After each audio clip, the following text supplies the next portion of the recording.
There are people who are prone to conflict, and those who always try to smooth things over. Unfortunately, this method doesn't always work. After all, unprovoked aggression can conceal a very serious and life-threatening pathology. The town of Volvera is located in the province of Turin, Italy. This tiny dot on the map is home to about 8,000 people. It's a quiet province where scary events rarely occur. Most people simply work, go about their daily business, raise children, and enjoy life. This is a striking contrast to some larger Italian cities, where serious crime incidents are quite common. However, as it turns out, crime can happen in Volvera too. Simone Sorrentino and Chiara Raspattolo lived and worked here. The young couple met in 2023. She worked at a local factory in a neighboring town, where Simone also found a job. At the time, he was 23, and his new acquaintance was 28. They quickly developed a liking for each other and began chatting. This was facilitated by regular meetings. The girl would usually stand at the bus stop waiting for the bus, and her friend would drive by and give her a ride to and from work. They gradually grew closer and began dating. Chiara Raspattolo was born and raised in Volvera, the only child of her parents. From an early age, Chiara stood out among others for her generous and altruistic nature. She was always calm, friendly, and cheerful.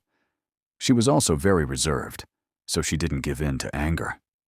After finishing school, Chiara began studying at university, then found a job and dreamed of career advancement. Things were going quite well for her, so she began thinking about starting a family. She had a very warm relationship with her parents. Her father worked as a mechanic in a car repair shop, and her mother worked for the same company in the neighboring, larger town of Benasca. Her daughter later found work there. Chiara had quite a journey before ending up in the factory. This was largely due to the limited choice of professions and jobs in a small town. She tried many different jobs. Young Chiara worked as a hairdresser after finishing school, then helped her father in his auto repair shop. Simone Sorrentino also lived in Alvera. When he started his new job, he began working in the warehouse. Simone was well organized and responsible, so he was predicted to have a bright future and career advancement. After they began dating, the couple admitted they felt a mutual attraction the day they met, but only started dating a few months later. Chiara had already had unpleasant experiences with young men, so she was cautious and approached him slowly. Simone, however, was willing to wait. Initially, they communicated as friends, but their mutual attraction quickly became apparent. After a joint trip to a resort in the summer of 2024, they finally realized they couldn't live without each other and decided to declare themselves a couple. From that moment on, they became inseparable. Back in 2023, when Chiara decided to live separately from her parents, she rented a small apartment in Alvera.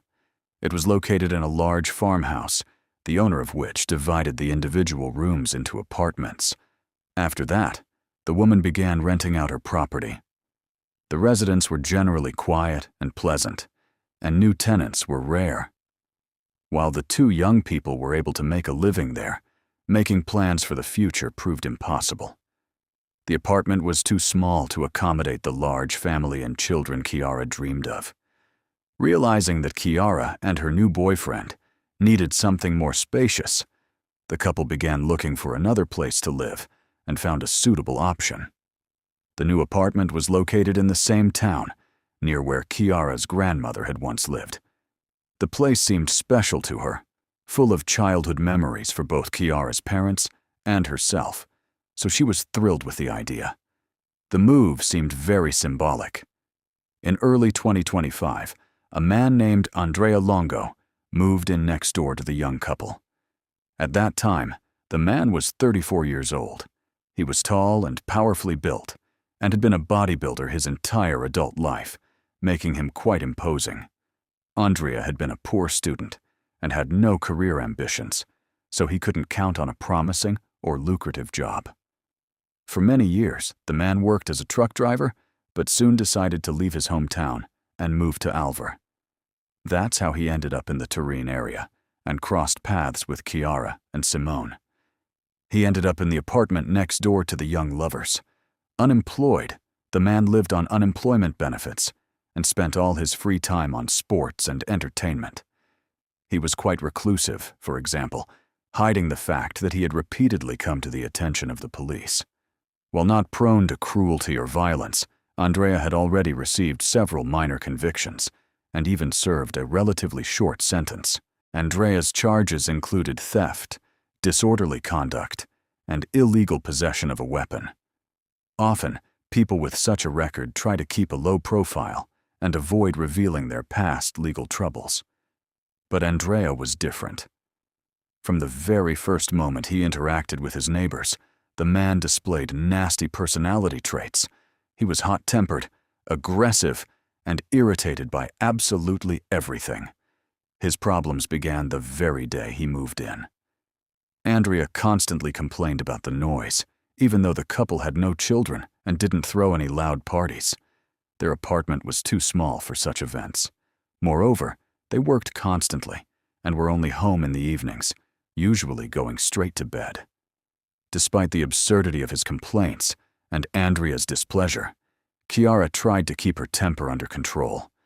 Every time she returned home from work, she tried to make as little noise as possible, even when climbing the stairs. But even that didn't help. Andrea seemed to be waiting for that moment, immediately leaving the apartment under far-fetched pretexts to exchange a few words with his neighbor. He continued to be especially aggressive in the presence of Chiara's boyfriend. At first, the girl simply ignored it all. But soon Simone, too, noticed that the new neighbor seemed to be deliberately pestering her and paying increased attention to his girlfriend. The guy took it seriously, wanting to protect Chiara, but Andrea immediately resorted to veiled threats. Soon, the man's behavior became even more pronounced. Now, every time she returned home, even just from the store, the new neighbor would meet her on the stairs. It was as if he'd been waiting for just that moment to walk out onto the landing and demonstrate what a striking man he was. A few days later, Andrea confirmed the couple's suspicions when he directly approached Chiara and declared that she needed a real man, not some boy. Naturally, this was an unkind reference to Simone. The neighbor became increasingly persistent, openly expressing negative attitudes toward her boyfriend and shamelessly flirting with Chiara. When the new neighbor's behavior became completely annoying, Chiara couldn't take it anymore and declared that she couldn't have anything in common with such a rude man. From that moment on, the spurned Andrea became even more aggressive. It was as if he was deliberately looking for something to cling to. Even when Simone came home from work and parked his car under the windows of the apartment building where the three of them lived, Andrea would run out into the street and demand that his neighbor move the car. To justify his behavior, he came up with all sorts of absurd reasons, such as claiming that Simone's car was rattling and making a lot of noise. The boy sometimes listened, but disobeyed his neighbor's orders several times. He hoped Andrea would cool down as quickly as he had flared up, but this was a mistake. His anger only grew. After several confrontations that nearly escalated into physical violence, Simone decided to give in and began parking the car on the side of the road to avoid another attack from Andrea. The tension between them and their neighbor was growing, but the young lovers didn't want to openly confront them and cause problems. They didn't report the matter to the police because they believed they would do nothing. Andrea hadn't harmed them or their property, only made threats, which was difficult to prove. Instead of settling their differences, the couple decided to move. Chiara and Simone found a new place and were finishing up renovations. They were due to move out soon and were living out their final weeks, maybe a month at most there. They didn't want to get into any trouble, but simply hoped that this would all end soon. While Simone was more or less coping with these problems and tensions, Chiara couldn't feel safe. She became increasingly worried, including about her own life. She knew this kind of behavior could end very badly. The couple and Chiara's parents tried their best to expedite the renovations and get everything ready for the move. The completion date was set for May 20th, 2025, but the situation was rapidly deteriorating. Andrea Longo was becoming increasingly irritable and intrusive. He didn't work, didn't go anywhere, and spent his days sitting at home, watching the couple through the window, their comings and goings. He acted like an obsessive, domineering manipulator. The slightest noise would send him running out into the hallway and screaming, all with blaming the neighbors. Chiara struggled to contain her tension and began sharing her worries with her friends and family. She was extremely worried about what was happening, believing it was the behavior of a stalker or possessed person. Her descriptions made the situation even more frightening. Relatives suspected Andrea was deliberately watching and waiting for his neighbor to return from work, meeting her on the landing, each time to hint once again how suitable he was for her. His mother and father believed they should contact the police, fearing the unstable man might do something stupid. Soon after, the situation worsened. One night, Andrea Longo heard another annoying noise, which he believed was coming from the apartment where the young couple lived. Unafraid, he rushed out onto the landing, kicked and punched the door, and shouted at the entire building, demanding they stop making noise. This woke Chiara and Simone, who were by then resting before another workday. They couldn't make any noise in their sleep, but explaining this to their deranged neighbor was pointless. At that point, they acknowledged the obvious. The man was obsessed with them and stalking Chiara. Even this time, they simply endured the latest round of negativity and decided not to call the police. After 10 minutes of screaming and banging, the aggressor calmed down and went back to his room. In fact, Andrea Long's behavior was entirely understandable. He was a man with serious mental health issues, diagnosed with a serious illness in his youth, when he was living in another part of the country with his parents. Later, all of this was examined and clarified. Depending on his behavior and circumstances, he manifested various conditions. Andrea suffered from paranoia, obsessive-compulsive disorder, control disorder, and anxiety disorders. He had a schizoid personality and possibly borderline personality disorder. Moreover, Andrea himself contributed significantly to the progression of these problems, as he had been involved in bodybuilding for years, using steroids and other drugs. Furthermore, there were rumors that he was addicted to illegal substances. A major problem was that in Valverde, where he had moved, there was no psychiatrist who could analyze his health, refer him for more detailed tests, or prescribe sedatives. This is precisely why Andrea was increasingly descending into madness. According to some rumors, he left his family because he no longer wanted to take the medications prescribed to him for his mental health issues. He told his mother and father that he had been hired by a shipping company and was expecting a promotion. Naturally, this was a lie, as Andrea had no job at all. He didn't even try to find a job and continued to live on welfare. He had practically nothing to occupy himself with. Despite his mental health problems, he found a single, completely absorbing hobby: sitting by the window in his free time, waiting for his neighbor to return home. As his condition worsened, Andrea Longo experienced constant fear, felt threatened, and saw every person he met as an enemy. His reactions became completely inappropriate compared to events that provoked his anger. In desperation after the nighttime visit, Chiara decided to contact the landlord who owned and rented out the apartments. She tried to understand how anyone could rent to someone who behaved like Andrea. She was convinced he had mental health issues, which the landlord had simply ignored. The woman responded very calmly that she wasn't a doctor and couldn't diagnose anything. The man seemed ordinary to her. The landlord explained that she wasn't planning to conduct any checks and that the tenant was paying regularly, so she wasn't worried about anything else. It was obvious the woman was only interested in money. After this failure, Chiara seriously considered contacting law enforcement if something like this happened again. But she didn't have time to react. On April 24th, 2025, Chiara had a typical workday with a ton of tasks. She left for work early in the morning. Her shift was supposed to end at 2 p.m. But she didn't rush home, instead staying late for coffee with her mother. She shared her worries, eagerly anticipating meeting Simone and her father at home. That day, they were planning to go to the hardware store to pick out tiles for their new apartment. This was one of the final steps. The move was just around the corner. Chiara said goodbye to her mother and headed home in high spirits. Her mother hadn't expected to see her daughter for the last time. Around 4 p.m., the city's peace and quiet was shattered by the wail of ambulance sirens. She was rushing to the house where the young couple lived.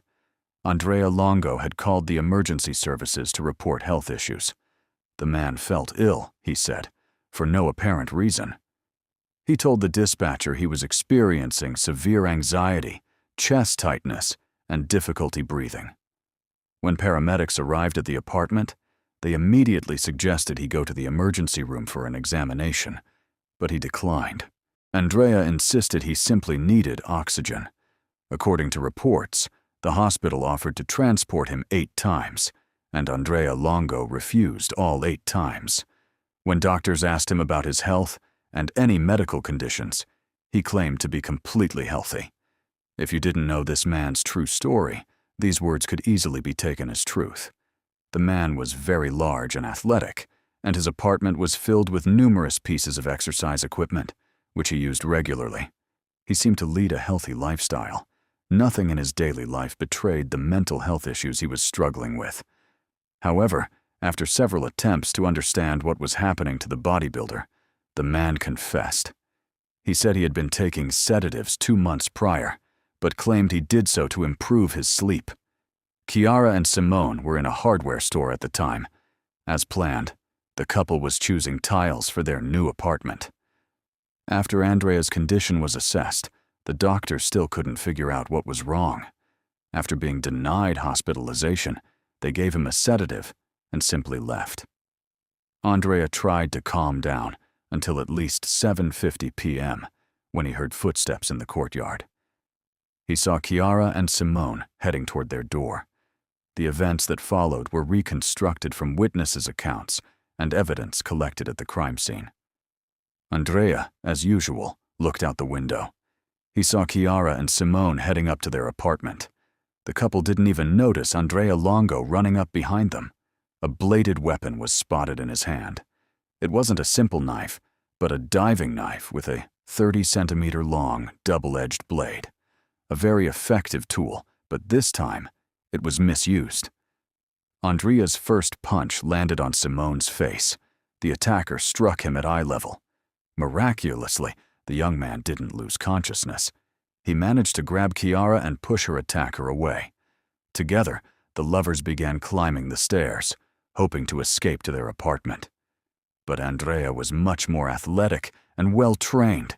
He was stronger and faster, so he easily caught up with the pair. A struggle ensued. He struck blow after blow, aiming for the chest area. All 3 managed to descend the stairs and reach the courtyard of the building. There, the man grabbed Simone again. Attacking him from behind, he knocked him to the ground and struck him 6 times between the shoulder blades. The boy died instantly, as his heart and lung were punctured. But the attacker didn't stop there. He then flipped the young man over and stabbed him in the heart with all his might, as if to make sure he wouldn't survive the attack. Chiara didn't even try to escape. She was in shock. She simply screamed, watching her neighbor kill her boyfriend. Andrea turned on her, having finished Simone off, and without hesitation, stabbed her twice in the chest. The girl fell on her dead boyfriend's body, and then, with one swift motion, Andrea slit his own throat and fell to the ground. All this attracted the attention of neighbors living in the building and surrounding areas. They called the police and an ambulance. Witnesses filled the courtyard of the apartment building and remained there until emergency services arrived. By the time police and paramedics arrived, the victims were no longer showing signs of life, but Andrea Longo was still alive. He tried to speak, but couldn't. It was obvious he had suffered a very serious injury. Despite all resuscitation efforts, he too died soon after. The families of 29-year-old Chiara and 24-year-old Simone still had no idea what had happened. The girl's mother was the first to learn of the incident when she logged onto her social media page, evening hours, and saw news of a double murder that had occurred on the same street where her daughter lived with her fiancé. She couldn't reach her daughter by phone, but the calls went through. This made the woman anxious, but she didn't want to believe anything bad could have happened to her daughter. She immediately went there to sort things out. Around the same time, Simone's mother learned of the tragedy. She too panicked when she couldn't reach her son by phone and arrived as quickly as she could. Instead of finding her son and his girlfriend safe and sound, she encountered carabinieri and then saw the bodies lying in the courtyard. Talking to the women was futile. Both mothers were hysterical over the incident, so detectives continued interviewing neighbors and eyewitnesses to the tragedy. Theories arose that 34-year-old Andrea Longo had acted deliberately and deliberately waited for the young men to return home to kill them. Witnesses indicated this. No one saw him leave his apartment. The man likely staged an ambush with a bladed weapon. According to eyewitnesses, the attack was unmotivated. There was no shouting or threats, as the deranged bodybuilder usually did when he crossed paths with a young couple. The bodies of the victims were taken away for forensic examination. The victims suffered fatal wounds and were beyond saving. Andrea had cut his own throat deeply, rendering him unable to speak due to damaged vocal cords. The most intriguing analysis was the toxicology report. It revealed that the killer had not consumed anything and was not under the influence of medications, alcohol, or illegal substances. The very next day, the city mourned this loss, and local journalists eagerly spread information about the tragedy, which was dubbed the Wolverine Massacre. A torchlight procession was organized. Simone and Chiara's friends wanted to honor the memory of the two young people who fell victim to a deranged man. Once the pain of their loss had subsided somewhat, concerned people asked the natural questions. Why couldn't the tragedy be avoided? Who would bear responsibility for these deaths? Numerous journalists began their own impromptu investigations. They spoke with neighbors, the victims' families, and then the police. They eventually contacted the paramedics, who responded to Andrea's call before he committed the crime. Rumors spread that they even saw a large knife lying on Andrea's bed. He was visible when paramedics were in the apartment. However, after this information leaked to the media, the medical center staff who saw Andrea and responded to the call began denying it, claiming the information was a fabrication. In fact, if they had seen anything like that, they would have definitely called the police. The hype surrounding the double murder and suicide only intensified. During this same period, information became publicly known that Andrea Longo had been suffering from mental health issues for a long time. He hadn't been treated at a medical center. He had a long list of diagnoses and mental health issues, but there was no supervision from doctors or even his parents. The killer's parents found themselves under attack from the outraged residents of Valvera, but they refused to accept any responsibility for what happened. They said that when their son lived with them, they monitored his health and made sure he took his medications. But when he moved away and found himself too far away, they couldn't even visit him in his new home. Their son kept his whereabouts a secret. Neither the landlord nor anyone else checked on Andrea. The silence of the victims themselves played a cruel joke. Most agreed that they should have contacted the police at the first sign of their neighbor's inappropriate behavior. A reconstruction of events revealed that Andrea had moved into a new apartment, living there like a sociopath, isolated and without contact with anyone except his neighbors, with whom he constantly provoked conflicts. He took no part in the city's social life and only occasionally went to the grocery store to cover his basic needs. Residents of the apartment building and the surrounding area were shocked to learn the truth about this man. Many had never even seen him and had no idea their neighbor could be deadly. During the investigation, it became clear that Andrea was the one who attacked the couple. This crime could have been prevented, but only if it had been monitored. The man was supposed to monitor the man's medication intake, but they simply took him at his word, leaving his motivations a mystery.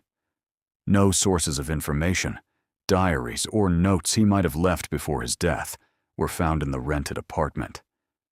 There were also no suspicious search queries on his browser, mobile phone, or computer.